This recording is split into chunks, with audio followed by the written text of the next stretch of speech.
بسم الله الرحمن الرحيم وصلى الله على سيدنا محمد وعلى آله وصحبه أجمعين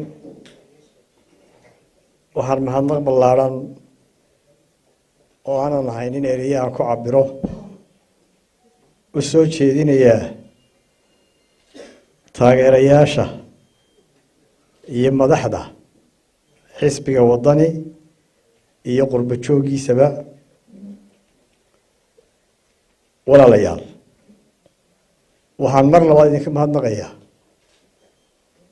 sidii xamaasadda lahayd ee qorshaysnayd aynu u gallay ololihii doorashada madaxtooyada oo ka soo hoyseen guulo la taaban karo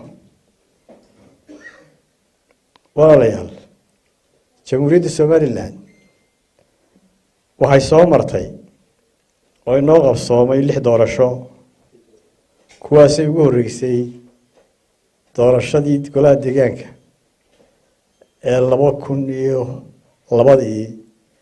oo aan dhammaantood ka qayb galay doorashada ugu horreysay 2002 waxaan ka mid ahaa hawlwadeennadii ku guuleystay inay soo saaraan xisbiga qaran ee UCID waxaa kaloo inoo qabsoomay 2 doorasho madaxweyne oo inoo kala qabsoomay 2003 iyo 2010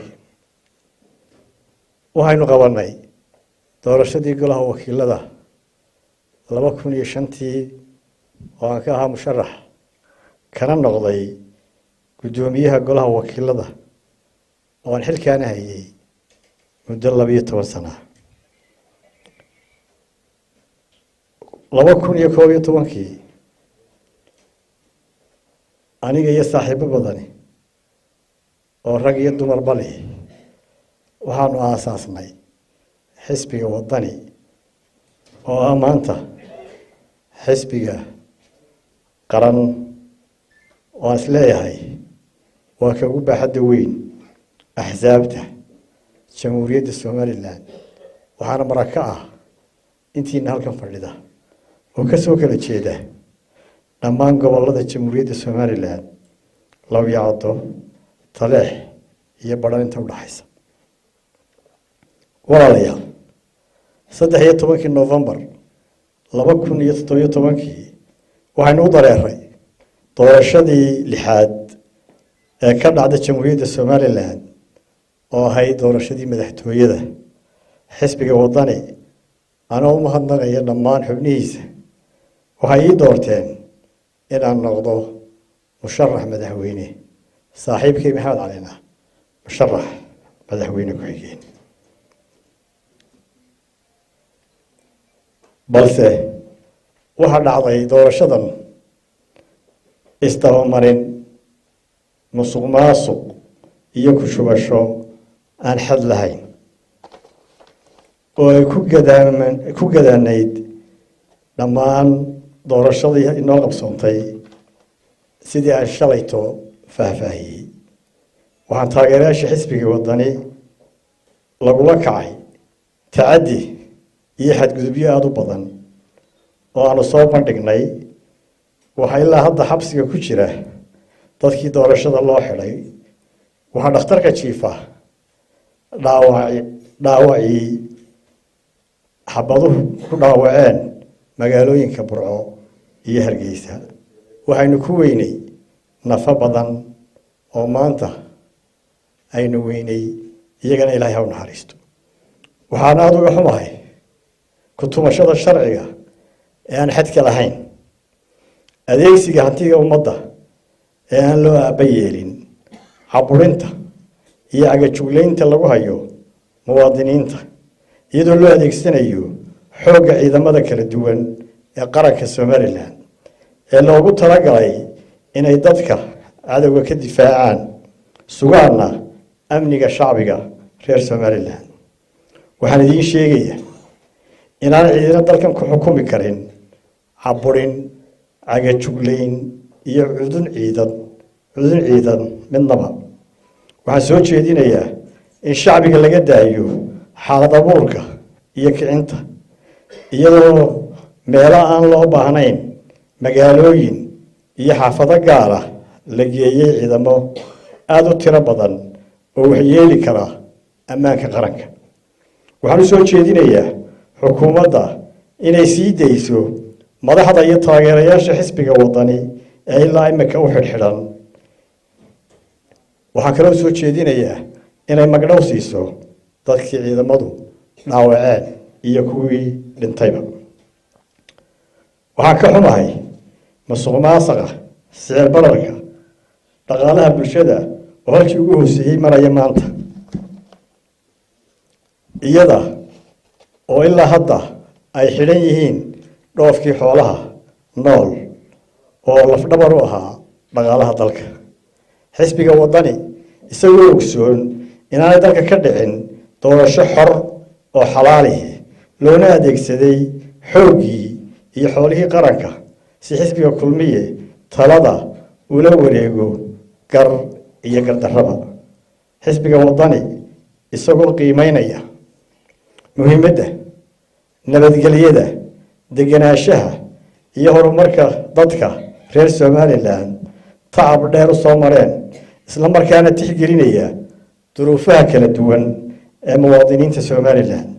xisbiga wadani isagoo maanka ku haya in mar uu la gaari doono doorasho xalaal ah iyo dalkoo barwaaqo ah oo xaqiijiyey himilada ummadani lahayd ee ahayd in Somaliland madax bannaan oo dunidu aqoonsan tahay kana mid ah beesha caalamka. markaan la tashaday xisbiga waxaan qaatay maanta go-aan qadhaadh oo aan hubo inaanu farax gelinaynin taageerayaasha codkooda la boobay, kaasoo ah mid lagu badbaadinayo midnimada ummadda Somaliland iyo ammaanka qaranka.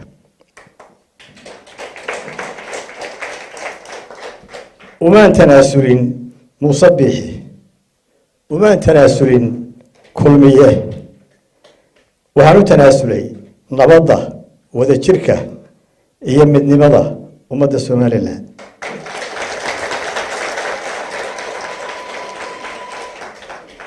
waxaan go'aansaday inaan natiijada gacan ku samayska ah ee la dhowdhoobay aan aqbalo. sidii hore u yidhi madaxweyne daahir riyaale, gacantayda Somaliland ku burburi mayso.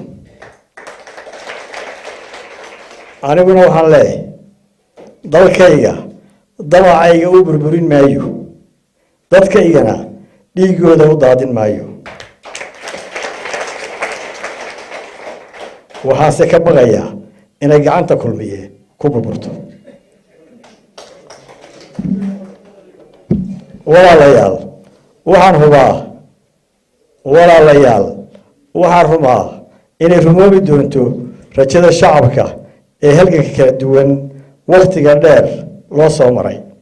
walaalayaal, inagoo ogsoon kulmiye in dadkii qaybiyey iyo duruufaha badan ee qallafsan ee aan soo sheegay, waxaan mar labaad kula dardaarmayaa shacbiga Somaliland isku duubnaada dadkaygow oo adkaysta waayaha adag ee aynu gallay. waxaan ugu baaqayaa taageerayaasha xisbiga wadani meel kastoo ay joogaan inaanay u dheganuglaanin xaalad abuurka xisbiga kulmiye ka wado dhammaan deegaanada jamhuuriyadda Somaliland. waxaan ugu baaqayaa inaynu ka fogaano banaanbax iyo iskiroomaad ciidamada. madaxweynaha cusub wuxuu la kowsaday oo islaahay wuxuu ku faraxashay dhiig. waxaa lay sheegayaa hadda in xabadii burco ka socoto, dad dhintay iyo dad dhaawacina ay jiraan. waxaan ugu baaqayaa in la badbaadiyo dhiigga shacbiga Somaliland ee aan waxba galabsan. Somaliland ha guulaysato, Somaliland ha guulaysato, xisbiga wadani ha guulaysto. insha allahu waxaynu badbaadinaynaa Somaliland idinkuna aad iyo aad baan idinku mahadnaqayaa. Assalaamu calaykum waraxmatullahi wabarakaatu.